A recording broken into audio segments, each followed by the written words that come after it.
Hello and welcome to Unit 3, well it's our Unit 2, Slavery in Early America, Part 2. All right, so we're going to start with emancipation in the North. Okay, so slaves were freed in the North much sooner than they were freed in the South. Okay, so freeing of the slaves in the North was in the 1780s. The South wasn't until all the way into the 1860s. Reasons for this, you've got the American Revolution. So it's kind of hypocritical to be fighting this war for freedom and they're holding people in bondage.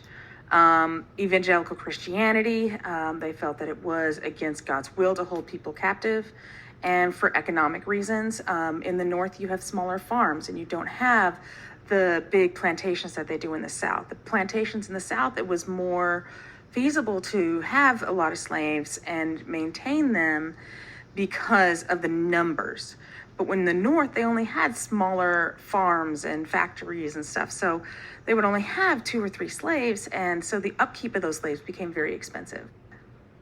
Emancipation in the North. So let's take a look at this. Okay, so 1800, your slave states are right here. All right. And then you start having your free states up here.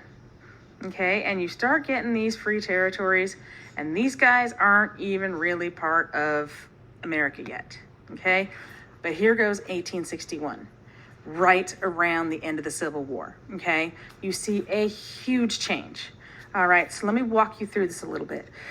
There was a lot of debate between the North and the South about which states are going to come into the Union as slave states or free states. Okay, so remember, like, all of this area over here was not part of the U.S. yet. They were colonies. We had just purchased them. Okay, so first you have the agreement that we're not going to have slave states above the Mason-Dixon line. Okay, right here. Well, in come Missouri. Well, Missouri has the Missouri Compromise, which allowed them to have slaves above the Mason-Dixon line. They're like, but this is where we're going to draw the line. We're not going to do any more. Well, the problem is here comes Kansas. Okay, and the debate that happened in Kansas is actually called Bleeding Kansas because it became violent and aggressive. Because when they wanted to bring Kansas into the nation as a state, they wanted to bring it in free. But all the Southerners were like, no, no, no, we can't have this. And so people were flooding the state to vote. So with all of this debate going on, you start seeing anti-slavery societies. Okay, so their job was to campaign to end slavery. Okay, and in the movie you're watching right now, you see one of the anti-slavery societies. All right, so they were an alliance. So there was many different societies, and they all worked together. They saw that they needed to be a team so that they can get stuff done. They had former slaves and prominent whites, which is kind of interesting. You don't see that in the South, all right? But former slaves and prominent whites, they considered themselves equal, okay? And you get kind of a view of that when you watch the Harriet movie. They're called abolitionists. And ways that they spread their anti-slavery news was pamphlets, okay? So they would have different kinds of pamphlets, and they would try to get them down south, right? So that slaves would try to escape. They would have lectures, okay? So you don't have like TV back then, right? So the only way that you're going to get your information is you're going to go to the news or you're going to go to a lecture hall. People went to lectures for fun, okay? And so they would have these anti-slavery lectures.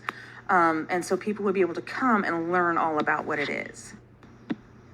So we're going to look at a few famous members of the abolitionist movement. William Lloyd Garrison was one of the first and the most prominent. Okay, so he was in 1833, he created the first publication for abolitionists, and it was called The Liberator. It was the most important one. He was very highly respected. He had extremely high standards, but it was only published in the North, and it was very militant. So ways that you can think of militant is he had very firm beliefs on what slavery, like how it should end, right? He had very firm beliefs on how they should be treated and where they should go. And so he really was not that great at having, like, agreeing with other people's ideas. And he was a subscriber. All right, so the American Anti-Slavery Society is what he was a part of. There was 250,000 members, and they used morality to convince people to, forgive me.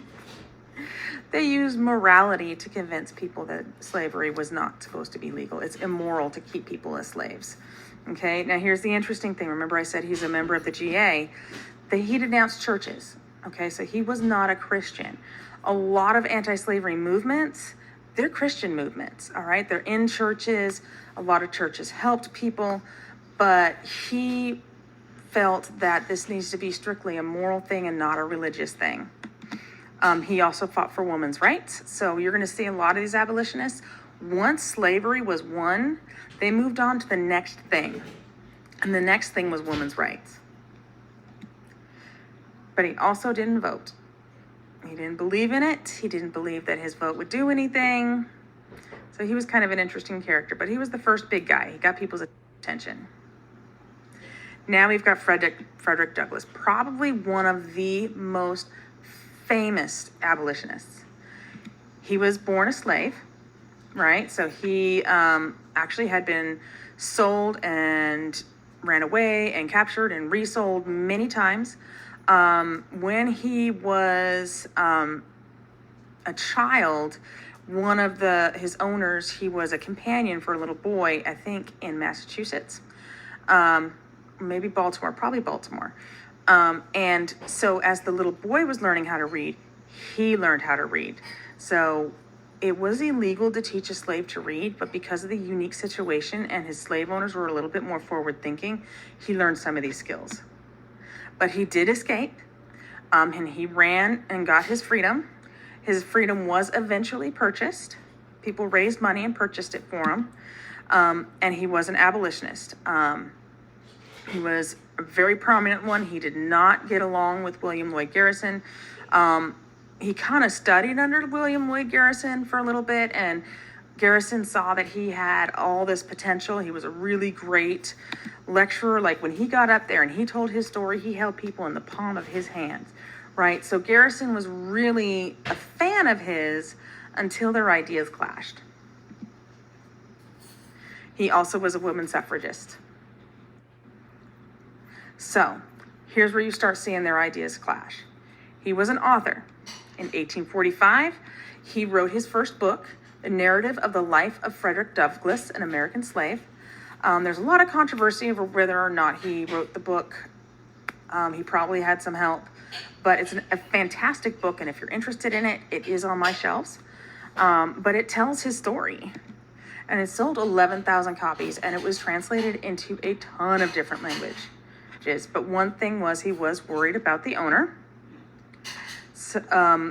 his previous owner, and so to escape his previous owner, he traveled to Britain and Ireland to go and speak. So Britain and Ireland, they had just freed their slaves, and so he went to promote freeing the slaves in America.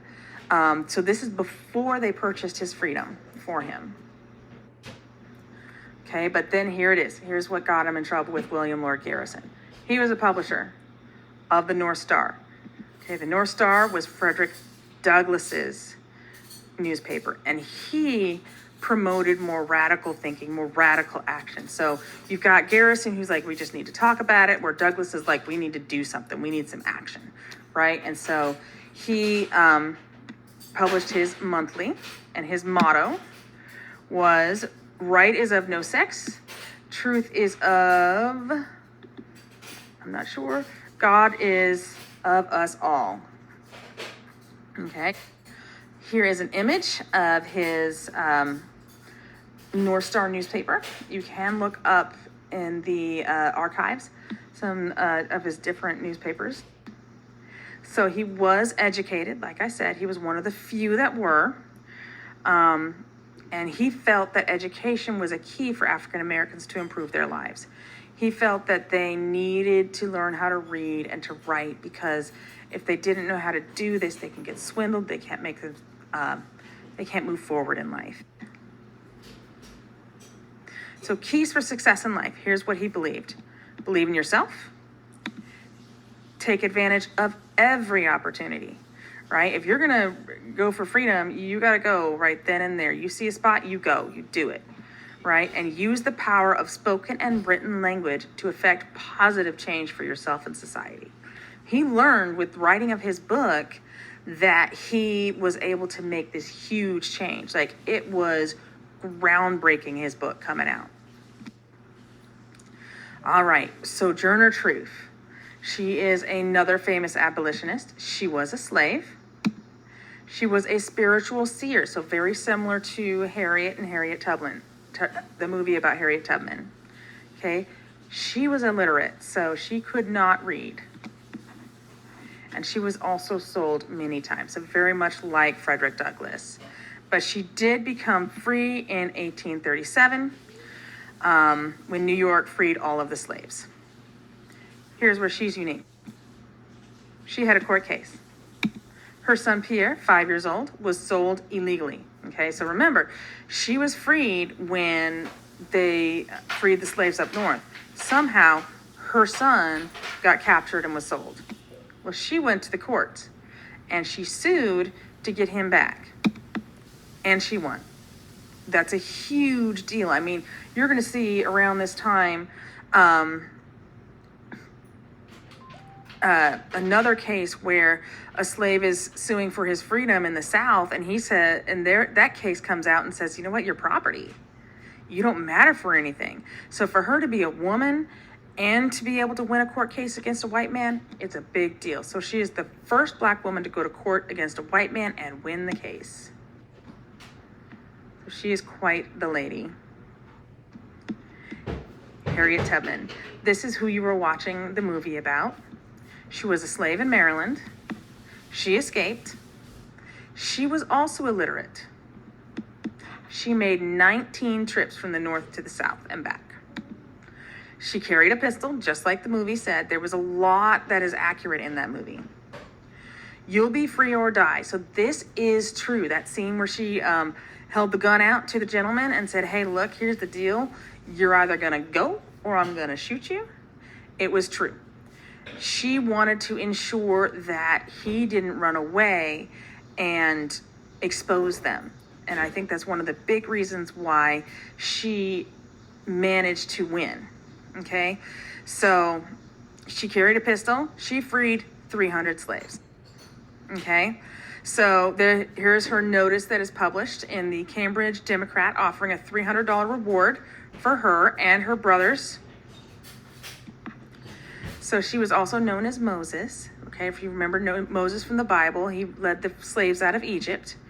There was the fugitive slave law. Now here's the deal with the fugitive slave law. It said that it is a crime. It was a federal law, so it applies to all of the states. It is a crime to harbor escaped slaves, and there is a reward for their capture. So what happened was it said, look, slave catchers from the South can come to the North and take the slaves back to their owners because they are property in the South. Okay, and so that was a really big deal, and that's why they had to start moving to Canada. Okay, so their trip became much longer. No longer could they get into the North and be free. They had to get all the way out of the country and be free. All right, well, there you go.